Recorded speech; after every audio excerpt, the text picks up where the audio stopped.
जमेसी आज हामी विशेष गरी सम्बन्धको बारेमा हेरिरहेको छौँ। सम्बन्ध, रिलेसनसिप।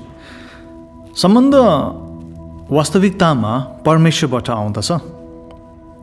मान्छे परमेश्वरले भन्नुभयो एक्लो रहनु ठिक छैन र उहाँले मानिसको लागि एउटा सुहाउँदो जोडी बनाइदिनु भयो। तर त्योभन्दा पनि अगाडि हामी हेऱ्यौँ भने सम्बन्ध चाहिँ परमेश्वर आफैमा पनि हुनुहुन्छ। पिता परमेश्वर, पुत्र परमेश्वर अनि पवित्र आत्मा परमेश्वर। यी एक परमेश्वरमा पनि तपाईँ अनि मैले के देख्छौँ भन्दा चाहिँ गजबको युनिटी देख्छौँ, एकता देख्छौँ, मिलाप देख्छौँ। अनि यही कुरो चाहिँ सम्बन्ध भनेर आएको छ। र त्यसले गर्दाखेरि सम्बन्ध चाहिँ it's a very nature of God. यो चाहिँ परमेश्वरको स्वभाव हो अनि उहाँ को हुनुहुन्छ भन्ने कुरोलाई देखाइरहेको हुन्छ। जसरी मैले यो कुरोहरू बताउँदै थिएँ अनि केही मानिसहरू अनि केही हाम्रो भाइ बहिनीहरूले मलाई प्रश्न गर्न लाग्यो, पास्टर बाउ तपाईँको सम्बन्धको बारेमा केही बताउनुहोस् न भनेर भन्नु लाग्यो। अनि मैले पनि उहाँलाई बताउँदै थिएँ। मेरो सम्बन्ध प्राय 2004मा सुरु भएको छ। 2004मा हामी प्रज्ञा अनि म एउटा सम्बन्धमा गाँस्यौँ। अनि त्यो गाँसिसकेपछि हामी एकदमै धेरै सपनाहरू है साँझेको थियौँ अनि साँझेको छौँ भनौँ है। र त्यसले गर्दा त्यसरी हामी बढ्दै गयौँ परमेश्वरमा पनि अनि सम्बन्धमा। तर जब बिचमा हामी एउटा यस्तो समय आइपुग्यो जब म चेन्नई जानु पर्यो मेरो बाइबल स्कुलको लागि, अनि एउटा लङ डिस्टेन्स सम्बन्ध हाम्रो सुरु भयो। जब लङ डिस्टेन्स सम्बन्ध सुरु भयो त्यति बेलाको समयमा सायद राम्रो कम्युनिकेसन पनि नभएको कारणले गर्दा होला अथवा अरू कारण पनि हुनसक्छ, तर धेरै मिसअन्डरस्ट्यान्डिङ हुन थाल्यो। र त्यो मिसअन्डरस्ट्यान्डिङले यस्तो बिटरनेस मेरो लाइफमा ल्याएको छ कि त्यो बिटरनेसमा म त्यो सम्बन्धलाई डिफाइन पनि गर्न सक्दैन। बिचमा गएर हाम्रो सम्बन्ध यस्तो बिटर भएर गयो, यस्तो तितो भएर गयो। जब म फोनमा उसँग बस्थेँ, बात गर्थेँ, 5 मिनटको बात भयो भने पनि 90% चाहिँ झगडामा बित्यो।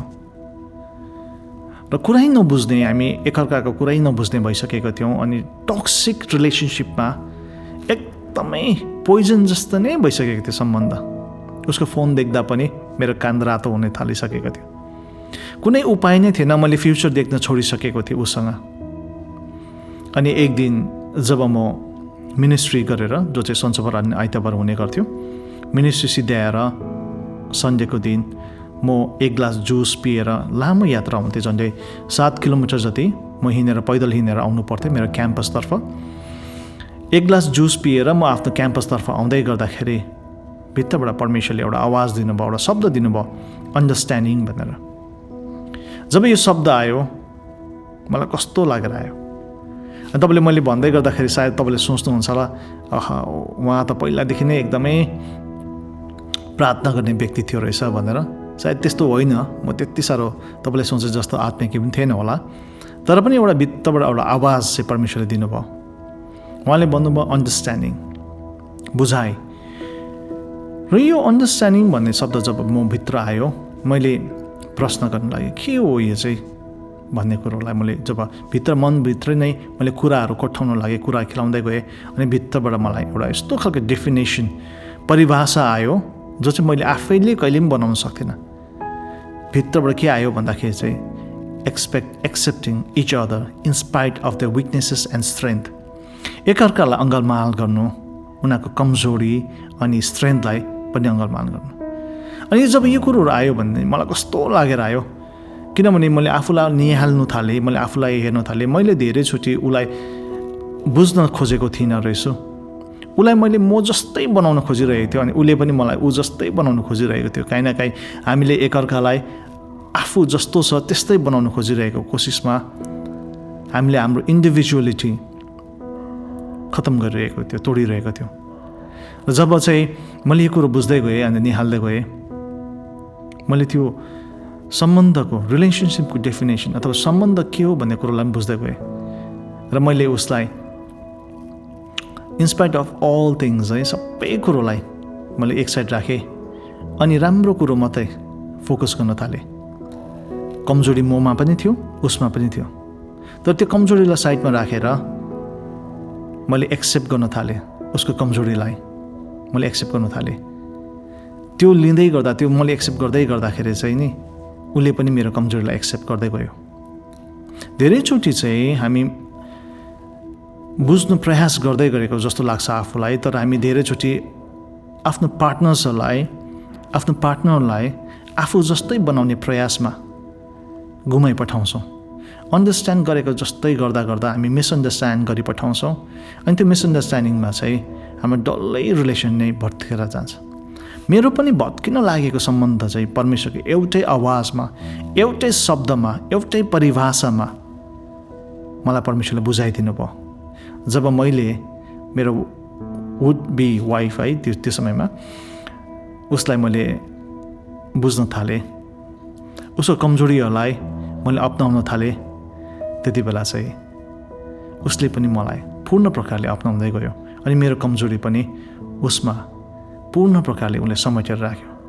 अनि आजको दिन 20 वर्ष, यो मार्चमा 20 वर्ष हुन्छ, 19 तारिक, अनि हामी 20 वर्ष, हाम्रो टोटल सम्बन्धको वर्ष 20 वर्ष, तर बिहे गरेको 12 वर्ष है, यो पालि मार्चमा 12 वर्ष भइरहेको छ।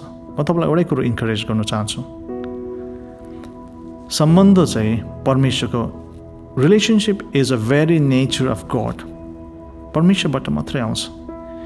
सो सम्बन्धलाई तपाईँले घरिघरि नजोडिरहनुहोस्, प्रार्थना गरेर है, अनि परमेश्वरबाट तपाईँले सिक गर्नुहोस् एन्सरहरू। परमेश्वरलाई तपाईँले आफ्नो कुरो दिनुहोस्।